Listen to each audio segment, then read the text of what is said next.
தெய்வத்தின் குரல் மூன்றாம் பாகம். ஆச்சாரமும் ஆகாரமும்.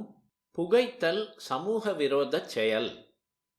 புகையிலையை பச்சையாய் சாப்பிடுவது, புகையிலை என்றே அதற்கு பெயர் இருப்பதற்கேற்ப அதை நெருப்பில் புகைத்து இழுப்பது ஆகியவையும் அனாச்சாரம் என்று சாஸ்திரம் தள்ளி இருக்கிறது. உடம்புக்கு கெடுதல், அதாவது அனாரோக்கியம் என்று வைத்திய சாஸ்திரப்படி தள்ளினதையே சித்தத்துக்கு கெடுதலை செய்யும் அனாச்சாரம் என்று தர்மசாஸ்திரம் ஒதுக்கி வைக்கிறது. மாம்சத்தில் ஒரு விதமான கெடுதல், மதுவில் இன்னொரு விதமான கெடுதல் என்றால், புகை பிடிக்கிறதிலும் தனியாக ஒரு பெரிய கெடுதல் இருக்கிறது.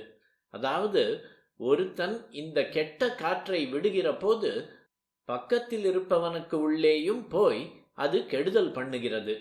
நான் எப்படி வேண்டுமானாலும் கெட்டுப்போவேன், என்னை யார் தடுக்கிறது என்று ஒருத்தன் சொன்னாலும் சொல்லலாம்.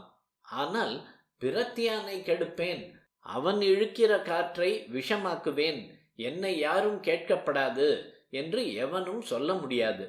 அதனால் சமூக நலனை உத்தேசித்து பீடி சிகரெட் தான் பெரிய விரோதி என்று அதை தடை செய்ய வேண்டும். ஆனாலும் எதனாலோ புரோஹிபிஷன் என்று மது விலக்கை மட்டும் விசேஷமாக சொல்லிவிட்டு இதை புகைப்பதை தடுக்காமல் இருக்கிறார்கள். புரோஹிபிஷன் பிரச்சாரம் பண்ணுகிறவர்களில் சிலருக்கே இந்த புகைக்கும் பழக்கம் இருப்பதாக சொல்கிறார்கள்.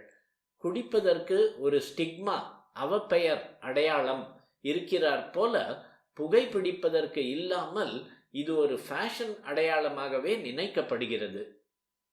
புகையிலை, பீடி, சிகரெட் சாஸ்திர சம்மதம் அல்ல.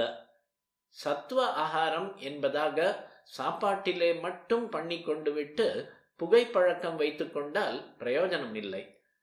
சாத்விகாகாரம் என்னும் போது மதுவையும் புகையிலையையும் தள்ளியே ஆக வேண்டும்.